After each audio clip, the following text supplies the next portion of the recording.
I'm now excited to be joined by a very special guest. It is Brett McMurphy. Brett is currently on his way to Amelia Island for the ACC meetings. Brett, are you on I-4 as we speak? Because if so, thoughts and prayers to you. Fortunately not, but I am on I-75, so it's not quite as bad as I-4 is horrible. I-75, not as bad, a little bit better. Yeah, a little bit better. I wanted to discuss the story that you broke last week because there could be some major implications across college football with it. We're kind of already seeing people connect the dots. You reported that Houston, Cincinnati, and UCF are in negotiations to pay a settlement in the $17 to $20 million range to be able to join the Big 12 in 2023. It would essentially be a year early from when they're scheduled to join the conference. Originally, that number was $35 million that the AAC commissioner Mike Oresco was seeking for each school to be able to leave early. Add in BYU leaving for the Big 12 next year, and correct me if I'm wrong here, but it feels like the Big 12 is in its last year of its current existence.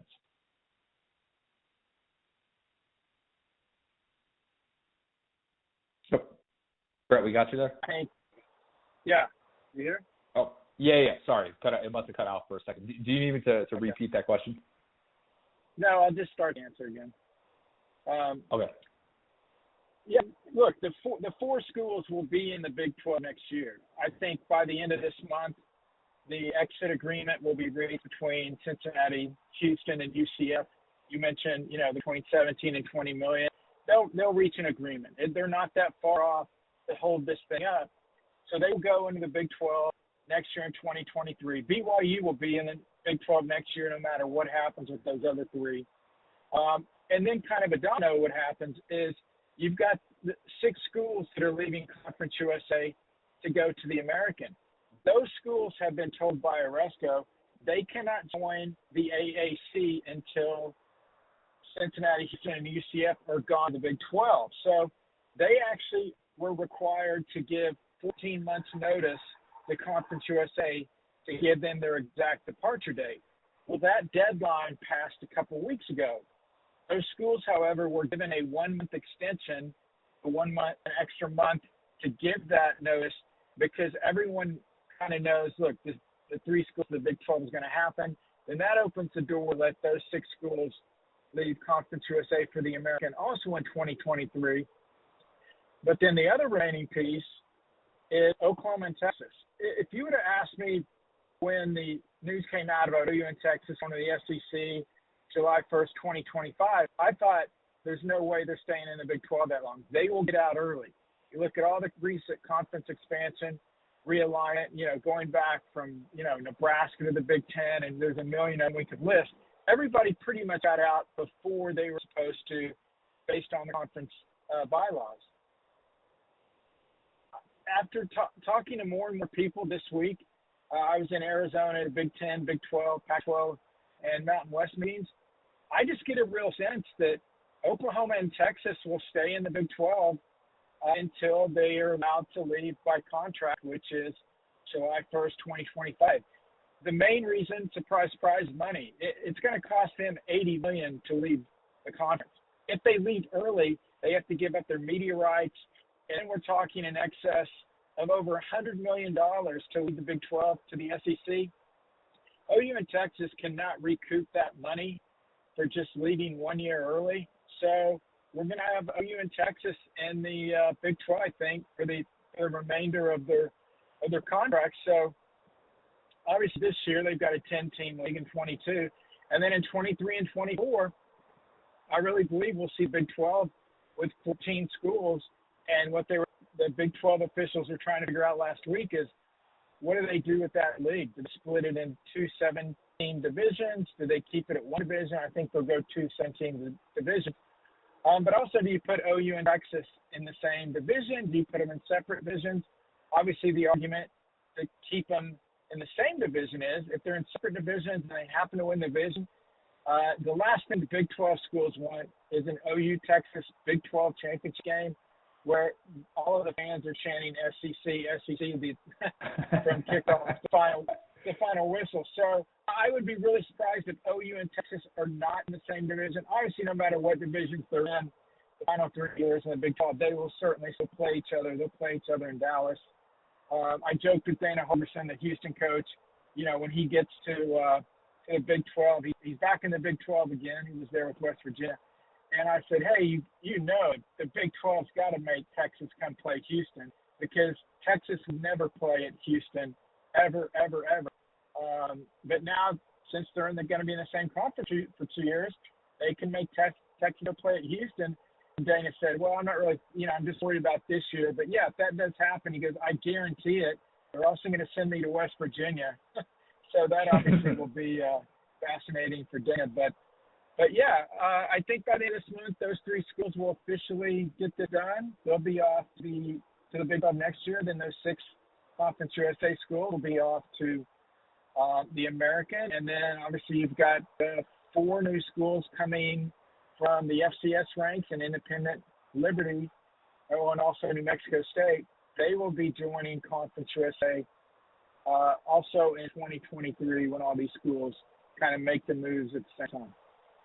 Okay, so I hear you say that, and I think to myself, all right, then if the number isn't going to work at $80 million, which I was going to ask you about that number, like could we be talking about potentially 9 figures for these 2 teams, which have national brands, to go to the SEC, and could that number get up to $100 million? So 2-part question here. Is there a number that would actually be able to work if it were somehow feasible with Texas and Oklahoma leaving? And also at the same time, though, does the SEC lack motivation to add Texas and Oklahoma? Because if the current playoff system is staying at 4 teams, then doesn't it kind of benefit them more to kind of wait this out and say, hey, we don't necessarily want to have 3 years of this 16-team super conference when we know that there's still only 4 playoff spots available, and it makes more sense to add them when the 12-team model is intact?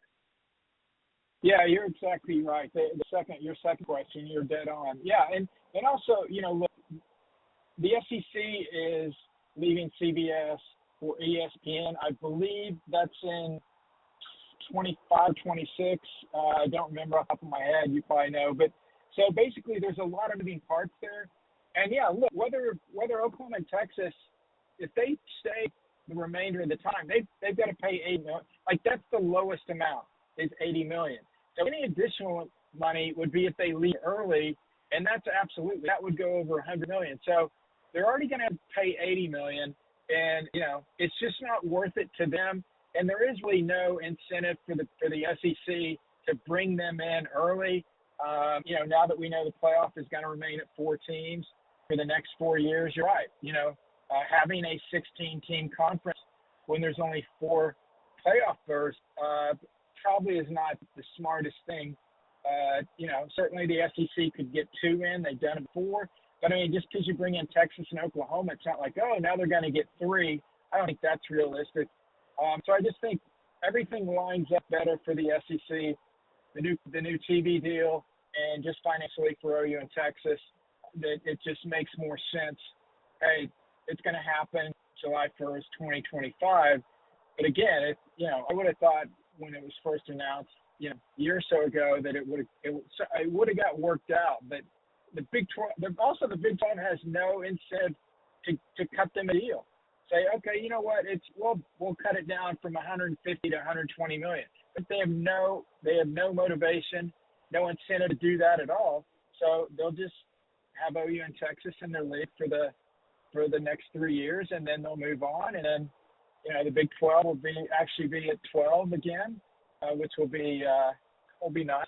And then see what happens when we expand the playoff in 2027, and maybe there's some more movement at that point.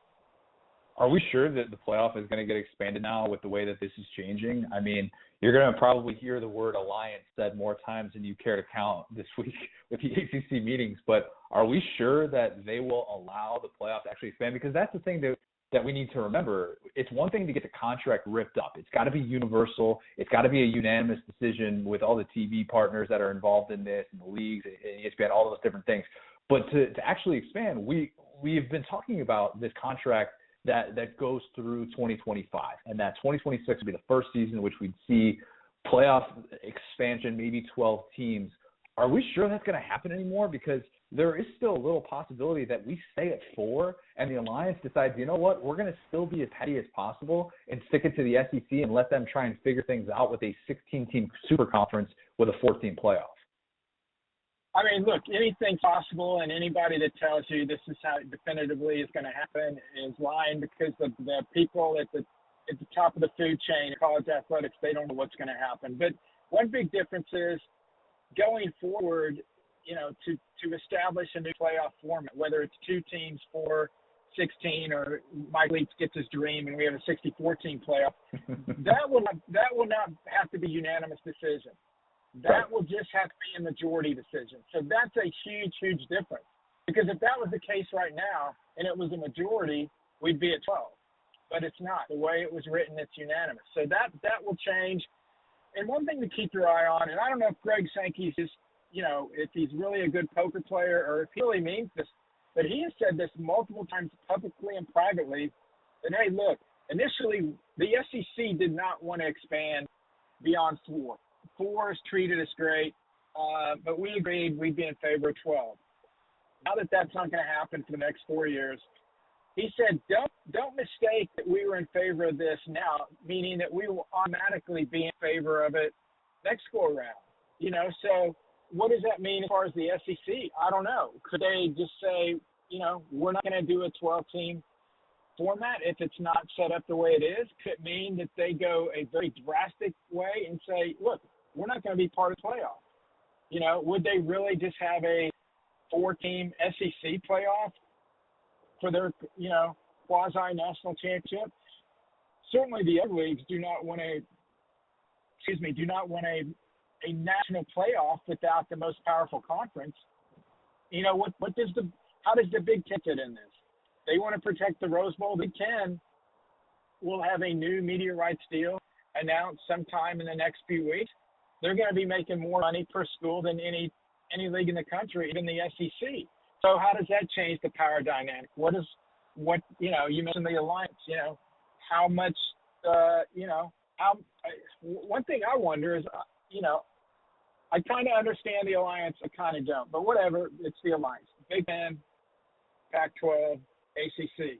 Now you've got the Big Ten, the most powerful, richest conference in, you know, the next couple of years or so, by far. So why are you aligning with the ACC? You make more money than them. Like, it's not even close. You know, so what you want may not be the same as the ACC. So, you know, I'm not sure that those 3 are going to work lockstep together as far as the playoff. They may in other things. They talked about non-conference scheduling and other factors. But, you know, I do think we'll get to 12. Ultimately, look, this rules everything in college athletics. It always comes back to it, and that's money. Going to a 12-team playoff will bring them more money, to which your next question, I know I can even see thinking it, then why didn't they go to 12 now instead of playing these last 4 years? Well, it got a little complicated because different people wanted different groups to, you know, was it the automatic qualifying for the Power 5 champs? Was it the highest ranked conference champs? And then you had the ESPN factor, where some of the leagues did not want ESPN just to be able to renew the playoff another 12 years and extend it out. They want competition from other networks because obviously that will increase the value of the playoff. That makes a lot of sense. So I think even though there are some differences now, they will get this resolved, you know, by the time they finally figure this out. But one other thing real quick, that they've got to, and look, it's like, well, they got time. They got, you know, we got four more years of 14 before this thing gets started. They got to start working on it and get this thing solved, like in the next, I'd say within the next 9 months. And the reason is, you know, for anybody paying attention, the NFL just decided they now have Super Wild Card Weekend. What's that mean? That means the second week of January, they play 3 playoff games on that Saturday, 3 on Sunday, and now they added 1 on Monday night. Well, guess what? A 12-team playoff, that would have been a potential landing spot for a college football championship game. Now that date's not available. The NFL is not going to say, oh, wait, you guys wanted that date? Okay, we'll change the schedule. No, the NFL is gobbling up more and more real estate, more and more time slots, and now it's narrowing what is available for the college football playoff, because one thing college football playoff will never change. They've done this from the start. They're smart. They're never going to change. They are never going to go head-to-head with the NFL. Never, ever, ever. So the NFL are playing all these different dates, all these weekends, all these different nights. That's why the New Year's Six games are never on Sunday when there's NFL games. They move it either to a Saturday or Monday. So that's something to keep your eye out on, because the NFL is already scheduling out several years, and they're grabbing up a lot of these dates and times that would be perfect for expanded college football playoff. So these commissioners, you got to figure out how many teams you want, but you also got to figure out some of these dates so that you're not playing the national title game, Wednesday at 11 a.m. or some funky time like that. Yeah, and for those who say, well, why can't you have the national championship on a Saturday? That right there is it. It's because they don't want to compete against the NFL, which, of course, adjusts to that Saturday scheduling late in the year. They obviously have those playoff games on Saturdays as well, and they try and lock down those specific dates. Brett, something else that you reported, Atlanta is negotiating to replace Vegas as the host for the title game at the end of the 2024 season. Go figure that hosting the Consumer Electronics Show in early January is the reason that Vegas. That's a big deal, man. Yeah. I know. Go figure, though. Like, we're talking about a college football playoff. This is like, most cities would look at that and say, hey, hosting a title game, like that's the end all be all. And instead we find out that this event that so many sports fans are like, wait, what exactly is that? That's actually the reason why they can't make this happen. So if assuming that Atlanta gets this, and maybe, I guess we're assuming we're talking about an expanded playoff format, could we see a permanent host for the national championship like Atlanta, or do you think they're going to want to have that flexibility and make sure that the national championship isn't a regional deal? I think they want to move it around. I think initially when they started the playoff, and it's a 12-year contract, they wanted to actually have a different city host for all 12 years, and that was kind of the plan. And they were going to have Vegas do it, and then Vegas wasn't able to do it, and then COVID. Because of COVID, Miami, basically they got, they had reduced seating for that game. So obviously they didn't reap the financial rewards that most cities do when they host. So basically they're rewarding Miami and letting them host the final year, the 12-year deal. And then Atlanta will host it now that Vegas couldn't get the Consumer Electronics Show to move their date. Vegas asked the college football playoff to move the title game back a week, and they're like, no, we've always got to play, that second Monday or first Monday, depending on the calendar. So they couldn't do that. But I think that's a good question, because the challenge for the college football playoff now is when they first opened it up for bids, back when it first started, there were, I don't remember exactly, but I think there were maybe like 15 to 18 cities that actually bid to host the college football playoff. That first go around. Obviously, that went to Dallas. What's happened since then is because the cost of hosting the playoff for the cities, I mean, it's very expensive. And of those 18 cities, I'd say less than half of them even have any interest in hosting the playoff anymore, because they simply financially can't afford to provide everything the college football playoff wants. I've seen the RFP, which is basically the form that the college football playoff sends to a prospective city, and basically it's a contract, and it outlines everything that city or community must provide to host the playoff. And there's like a running joke within folks at the different communities and cities that have been a part of it or bid for it, that there's a phrase in that contract, and it says, at no additional cost to the college football playoff. Well, if you search that document, that phrase shows up 50 times. It's ridiculous. But I mean, I understand the college football playoff doing that, but also I think they've outpriced themselves. The Rose Bowl, I'll die on this hill, the greatest venue for a college football game. They cannot host a college football playoff. The stadium's great, the setting's great, we all know that. financially, they can't do it. The city of Pasadena will not help them. The state of California will not help them. So financially, bowl game cannot provide the necessary funding to do that. There's other communities and cities that can't do it. So now you're basically left to, obviously, there's the six sites that rotate the New Year's Six games and the college football playoff semifinals, including the Rose Bowl. I think those other five could host and would be open to hosting college football playoff. But then what gets challenging, and the reason why Atlanta is replacing Las Vegas is some of those cities are also hosting Super Bowls. They're hosting Final Fours. They're also hosting semifinals. So now it kind of narrows the available options for cities to host championship games. So ultimately, would they go to one site? I doubt it. I mean, I know it kind of makes sense a little bit. I do think they want to spread it around. They want to move it to different parts of the country. The problem is there are fewer and fewer sites that can do it. So maybe they get a smaller rotation, kind of similar to the Super Bowl. Super Bowl's got a little big rotation of cities. Maybe college football playoff does that, but has a smaller core of cities that they rotate it within.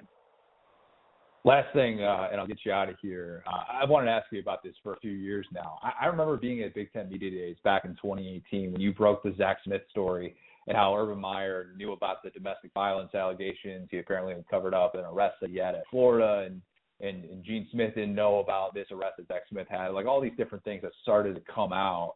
And, the domestic violence allegations were obviously really seriously, and it was a very touch-and-go subject at the time. And I've never seen a reporter so visibly frustrated with a coach answering questions, or I guess in this case, not answering them, which that's what Urban was essentially doing while he was there. What was that experience like for you? Because if I don't really recall a story like that became so much like a journalist against a massive football program the way it kind of became. Yeah, I mean, and look, when I initially reported the story, it was simply that Zach Smith, the former Ohio State wide receiver coach, had committed domestic violence on his former wife, Courtney Smith, at Florida and then Ohio State, and he remained on Urban Meyer's staff. And the initial story I was doing was just kind of, hey, here's Courtney's story. I told her from the outset, look, nobody is going to believe anything you say. I said, I believe everything you tell me, but I need proof. If you tell me the sky's blue, I need a picture of a blue sky. And she was very organized. She had hundreds, thousands of emails. She had photos. She had text messages, everything with copies of police reports, all this stuff that backed everything up. All of my reporting with that, and look, I use anonymous sources a ton. Everything I reported involving Ohio State, Urban Meyer, Zach Smith, and Courtney Smith, I use 0 anonymous sources. So that's something I'm proud about. But the initial story was just about Courtney and Zach. Urban was not part of the story until, and I was in Chicago also for Big Ten Media Days, when Urban was asked about my report, and he basically said, I don't know how someone would create something like that. So then instead of it just being about Zach, who they fired 4 hours after I reported it, instead of it just being Zach and Courtney, now it's like, wait, Urban said he doesn't know anything. And so then I went back to Courtney, and I'm like, Urban says he doesn't know anything. She obviously had a ton of text messages, emails, different things that showed otherwise. And so then I went to, okay, well, I'll go down that road and see where that takes me. So then ultimately, I reported that, Urban, the school then launches the investigation based on that report. And, and then he gets suspended for 3 games. And, I don't think the rather wouldn't have wanted to suspend it at all. I think the president then wanted to really was a force in that and said, look, this is pretty serious. We got to suspend him. He's no longer the president there anymore.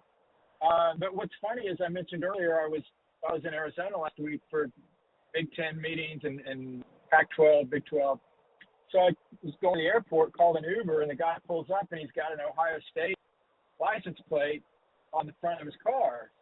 And I'm thinking, oh, boy. So I get in, and he's like, hey, how you doing? I said, good. He goes, what are you in town for? I said, oh, some college football meetings and stuff. And he goes, oh, what school are you from? And I said, oh, I'm not from a school, he goes, oh, well, who's your team? And I said, well, I'm an Oklahoma State grad, so I'm, I guess I root for Oklahoma State a little bit. I want them to do well. And he's like, well, so what are you doing at the meetings then? I said, oh, I'm a reporter. He goes, oh, what do you report? I said, oh, I just do national college football. I'm with the Action Network. And he's like, okay. And then he kind of looked in the mirror, and he kind of looked at me funny. And I said, I guess I should tell you now, or I guess I should wait till you drop me off, but I'll take a chance. I said, I'm the guy that broke all this stuff about Zach Smith and Urban Meyer. And he's like, man, I thought you looked familiar.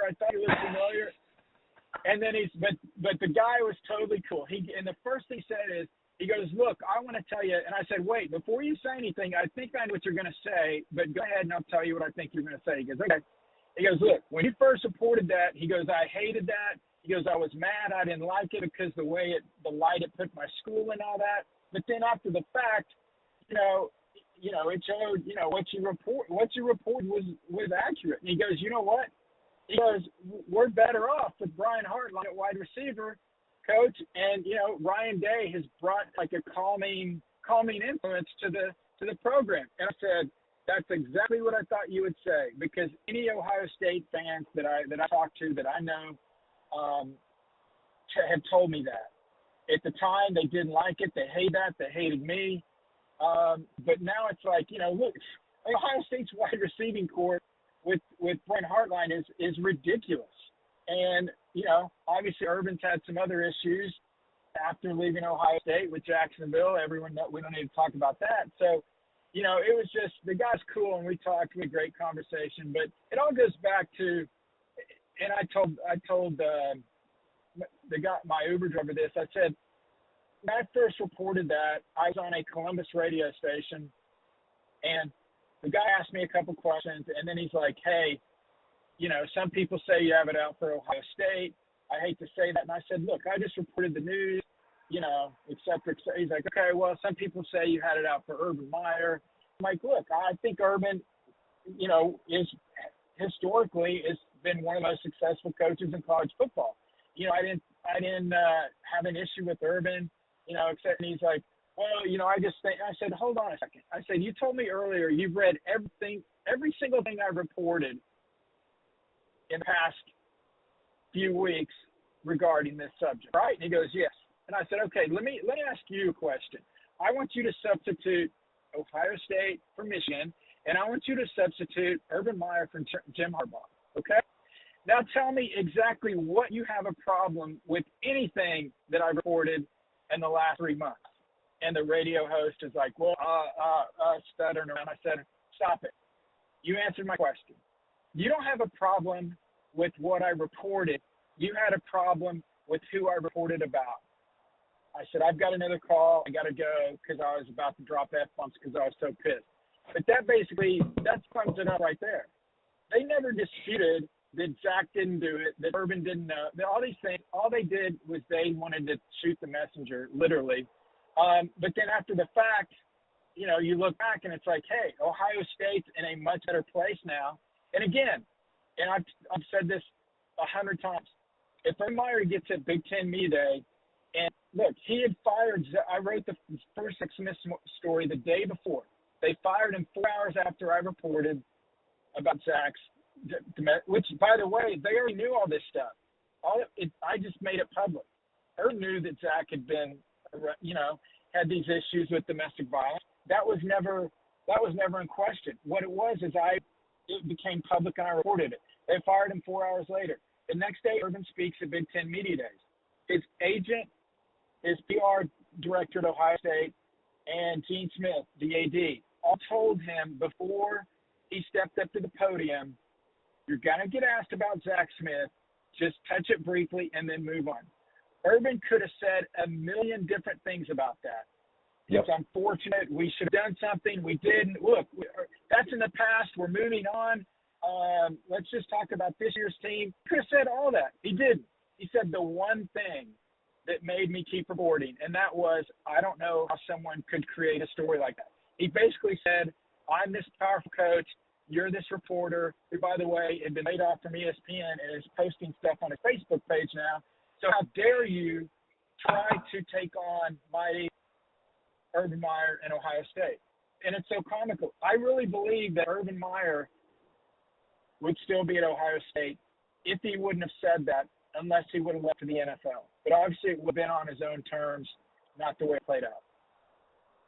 You answered my question. I was going to ask you that exact thing, is would Urban Meyer have still been Ohio State's coach had that not happened? Because you're 100% right, and that's the biggest thing that people forget about with this thing is, yeah, it kind of gets labeled as like, oh, Urban's got his health issues and whatnot, and that's why he's stepping down.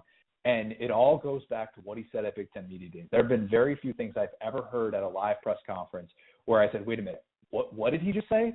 That is a catastrophic misstep on his part. And hubris is the only reason that Urban Meyer was in that spot, because you're exactly right. If he had come out and said, oh, we had heard about this and we had been able to take care of this, this, and this, even if he had said, I had heard about it and we just didn't take proper action, it's a totally different story. But instead, he attacks you, and he attacks he gets the Ohio State fan base all against you, and it turns into this us versus them thing. And the fact that you're posting this, literally, like you said, on your Facebook page, made this story into something that I don't think anybody could have foreseen had they just been like, oh, yeah, an assistant that gets fired because of domestic violence. Yeah, like he could have said, look, we knew about it, we didn't take the proper thing. It would be, okay, fine. You're like, that's it. He's still the coach. Maybe they suspend him for one game or something. I seriously doubt they would have done that. They would have said, okay, we moved on, that's it, end of story. And like you said, I was shocked when Urban said that. I remember talking to a reporter with one of the Ohio State beat guys after Urban's press conference, and they told me that this beat writer went up to the Ohio State PR guy, and he's like, dude, what's Urban doing? He's like basically calling out one of the few reporters that's rarely ever wrong. What is he thinking? And again, it just all goes back to it's not the crime, and I'm not in no way, I want to make this clear, in no way am I diminishing or minimizing the incredibly horrible things that Courtney Smith dealt with and put up with. But basically, it wasn't the crime; it was the cover-up. That's what derailed Urban Meyer at Ohio State. Unbelievable stuff, Brett. I really appreciate the time, man. Safe travels and stay sane on those Florida highways, man. Hey, thanks for having me. I appreciate it.